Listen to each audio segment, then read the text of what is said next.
रानी की जय हो। बैठिए युवराज। ये देखिए दादी, भारत में किसी ने एक आरटीआई लगाई है। कैसी आरटीआई राजकुमार? आरटीआई में लिखा हुआ है कि भारत कब और किससे आजाद हुआ। 14 अगस्त और 16 अगस्त 1947 को भारत का शासक कौन था?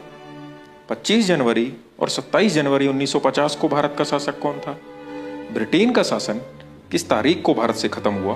और क्या ब्रिटिश और उनकी आने वाली पीढ़ी का भारत पर किसी भी तरह का अधिकार है?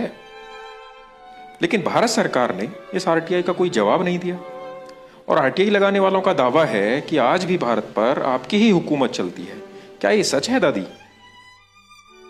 हमारे पूर्वजों का सपना था कि दुनिया पर उनके वंशजों की हुकूमत बरकरार रहे। मैं तो अब बूढ़ी हो चली हूँ और आने वाले समय में इस महान सिंहासन को तुम्हें ही संभालना है। इसीलिए ये राज की बात बताना तुम्हें अब जरूरी हो गया है।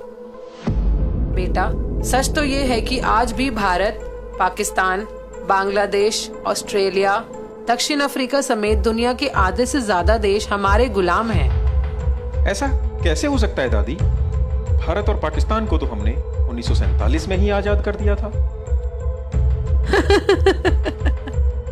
बेटा, इसी भ्रम में रखकर ही हमने भारत के लोगों को आज तक गुलाम बना रखा है। उनको ये आजादी देने का नाटक करना उस समय हमारी मजबूरी बन गई थी, जब सुभाष चंद्र बोस ने आजाद हिंद सरकार बना ली थी।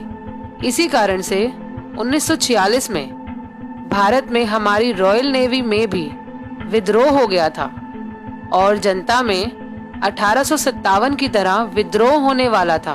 तब हमने गुप्त रूप से शासन करना ही ठीक समझा। गुप्त रूप से शासन का मतलब?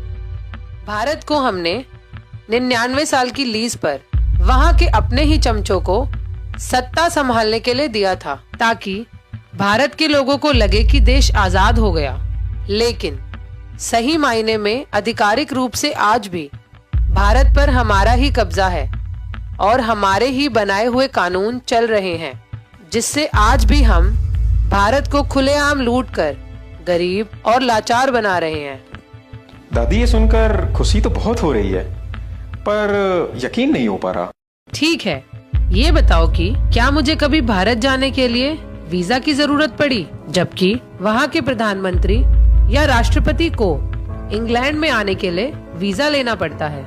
क्या तुम्हें पता है, जब मैं 1952 में रानी बनी तो ब्रिटेन के साथ साथ भारत और पाकिस्तान की भी रानी घोषित हुई थी। क्या तुमने नेहरू और सी राजगोपाल